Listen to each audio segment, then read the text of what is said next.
Hello, everyone. Arun Changambital here. Along with me, I have my co-host Nicole, and we'd love to welcome you to an episode of Who Moved My Career. And this is unlike our 1 hour episodes. This is a power move episode. So I'm kind of wearing my power move hoodie, Nicole's in her power move sweater, and we have an interesting topic to share. And Nicole, welcome to the show. Thank you. Me and my Power Move sweater are happy to be here. And I'm psyched that we're doing this because I think some people have a shorter attention span than others. I'm one of them. So let's get started. So Nicole, what are we talking about here? What is a power move here? So I had this awesome experience this morning. I went to the launch of the World Happiness Report, and I was sitting there like, oh, I gotta tell our audience about what I'm learning here. And because it's applicable, and it's applicable no matter what moment of the job search or otherwise you're in, it's applicable to you. This is a fascinating topic, especially in this day and age of restructuring, federal layoffs, tech layoffs, all sorts of job elimination and role elimination. This is a fascinating topic. And one would wonder, United States is in top 10 in the happiness, but in the green room we were chatting, and I was very surprised that we are no longer. Actually, we're not even in top 20. So no, that's fascinating. Yeah. So America came in at a kind of sad 24 this year, and there were a couple like metrics that I think were driving that. First of all, like I don't know about you, Arun, I'm going to guess, but like there's not a lot of happiness out there right now. I mean, you look at the stock market, you look at federal layoffs, you look at what's happening in tech, like the good news is kind of lacking. And of course, that's a bit of a, kind of recent indicator. And so to, say that America is unhappy is probably a stretch, but we are headed for sure in the wrong direction. And there were a couple metrics that I thought were super interesting. The first one is there's obviously a decline in social trust of humans, people, and institutions. Certainly politics falls into that as well. Then there was this amazing metric about dining alone and people who dine alone. Now, I don't know about you, but for a long time in my life, whenever I was traveling for work and I was the kind of unusual times when I was by myself, I hated dining alone. I was like, oh, I'll just get room service. But there has been a 58% increase in people who have reported dining alone. Now, that's upsetting, but the real brain buster here was that for young adults, that number is at 180%. And that is just crazy, because one of the things we know, and the data proves out, is that when you eat with people, you are happier, you feel more connected, you're able to share, you're able to break bread with someone. I mean, you think about all of the things in religion and in cultures about food, right? And about eating together and what that means in terms of kind of the social cohesion. And then, not surprisingly, people are lonely. And they specifically were talking about young adults and kind of the loneliness epidemic, which I think we're all too familiar with. But I was sitting there thinking about how many people have reached out to us in this podcast about feeling so lonely. And it occurred to me that I think one of the reasons that loneliness exists is it's not just that you're out there in a sea of resumes and you're, on LinkedIn trying to figure out, what the hell you're going to do next. It's also that if you have been, working for the however many past years, you have had a network at work. You have had people that you talk to for hours a day. You have had people that you went and traveled with and went to offsites. You have had people who sat on the other side of you and had all hands calls.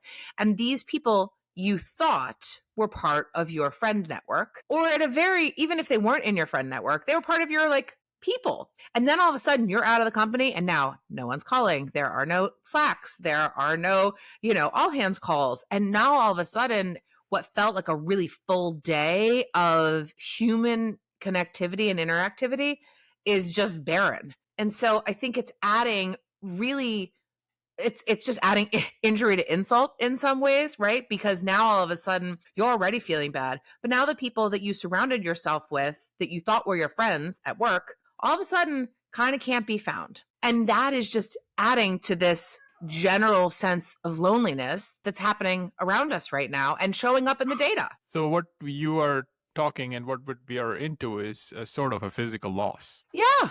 Right? Yeah. And And I've read some statistics. I think this was published by Pew Research. 86% of people admit that they are going to consume video content while having a meal. So let's put the two and two together here, right? Yeah. Loneliness, having a meal alone, and consuming content, right? Whether it's Facebook or Instagram or whatever, right? That's out there. Yeah. There was a principal from a school in the DC area who was talking about how he had banned phones in his high school. Just like don't bring them. And he said because what he found was is that when kids were standing in line, for to go to class, to use the restroom, to get their lunch, instead of talking to the person in front of them or the person behind them, they were on their phones. And actually, we see this with us too. How many times are we in Starbucks and everybody's like this, right? Yep. And so everything is kind of compounding and it's leading to this, I think, feeling that you see pop up in the job search, which is like, I'm kind of scared to ask somebody for help. I'm kind of nervous about putting myself out there and sharing my availability. And we see that in our personal lives too, but it's so much more pronounced now. And it just kind of all clicked for me. And I was like, oh, yeah, you know this because you feel it, but what are the ways to combat it? I mean, that was the thing that I was most interested in. So what are the ways to combat this physical Yeah. loss, right? Yeah. What are the tips here? Yeah. So I got 3 things because I know you love a good alliteration. So the first one is whether you're working, whether you're looking for something, you need to know who your real friends are. And you need to be able to say, this is a work friend and this is a real friend. Now, I'm not saying that those two things can't coexist sometimes. And I'm not saying that people who start as your work friend can't become your real friend, but you just need to understand that you are working together, which doesn't always mean that they're going to be there for you afterwards. And that sucks, but just do the math because back to episode 1, when you get those phone calls, you'll be able to figure it out much faster. The second one is find the people who are your people and stick with them. So of course I went immediately to the Phoenix Club. And it was funny because I remember on one episode when I was talking about the Phoenix Club, I was saying that not only am I inspired by the careers of these people that you and I are in this group with, but I would also eat a meal with them. And it didn't occur to me how funny it was that actually really means something different. It means that we're not just here to support each other through a moment in time. It means that I like you and I want to break bread with you. So I don't care what you call it. I prefer for you to call it Phoenix Club, but those humans that you're going to go through this with, find them and go have a meal with them. Go have a glass of wine with them. Sit across the table and look in each other's eyes as you go through it. It is so powerful. And I'm sorry, but it's harder to do on Zoom. And of course, the post-COVID stuff. And then the third one is in some ways the most important. And we are going to spend a lot of time talking about this. We have a whole litany of people who are going to talk to us about perspective. And we were on a call on the Phoenix Club a few weeks ago, Arun. I don't know if you remember this. And one of our friends was saying, I didn't do anything on my job search this week. I didn't do anything.